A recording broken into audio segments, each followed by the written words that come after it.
My camera is set on manual modes. In order to take all the pictures, you can use a remote control. So I'm going to put my camera on the interval meter. Here we go, I'm going to do it right now.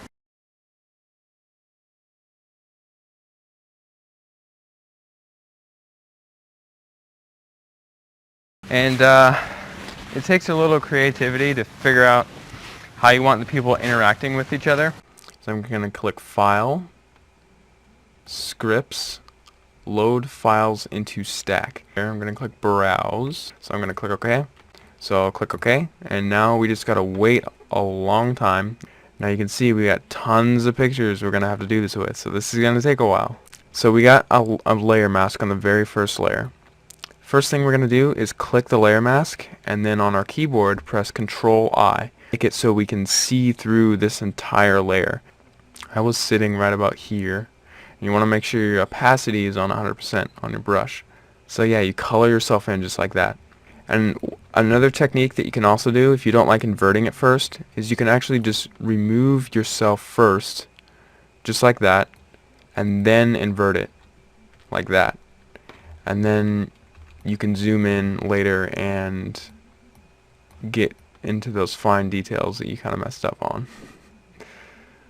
Just like that.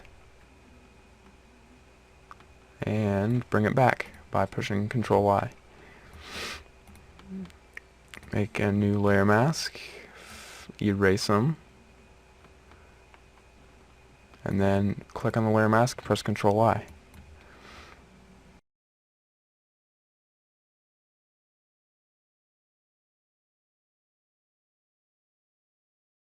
What I'm going to do right away, I'm just going to zoom in and double check that everything is looking how I want it, how there's no like body parts just accidentally chopped off or anything. Look at that, my legs are missing in that one. And there we go, I got my legs back in there. We're going to select the top layer, and we're going to go all the way down and select this bottom layer. Right click inside of an empty area on this layers palette here. We're going to click Merge Layers. So it's just going to combine all those layers into this layer right here that you see. It's just all the clones.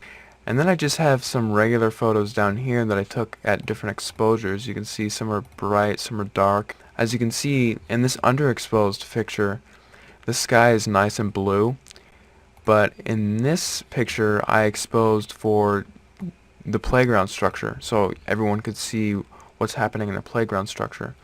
So what I want to do is just bring back the sky into this composition here.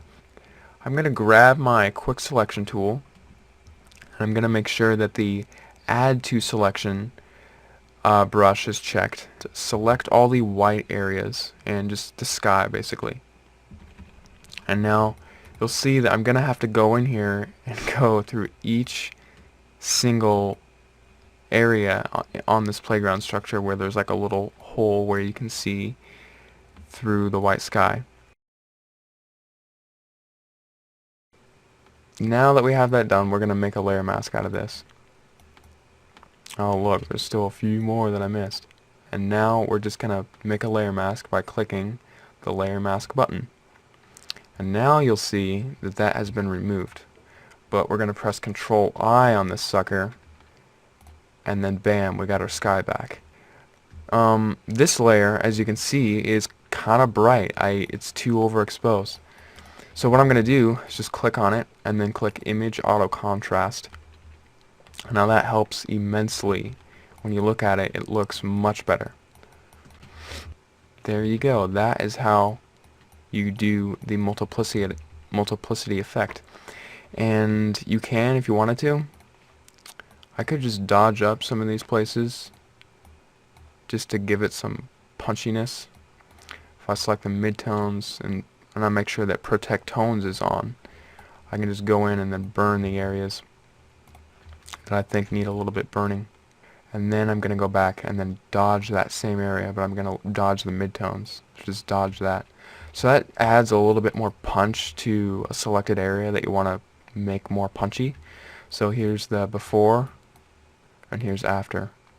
So it depends on what type of look you want.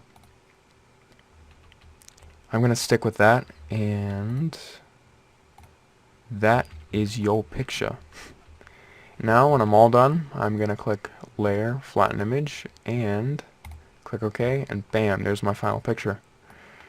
And now I can crop it any way I want to, just like so, and there you go, you got all the copies of yourself. And now you can do this, remember, you can do this with objects as well as people. And you can also do it with animals.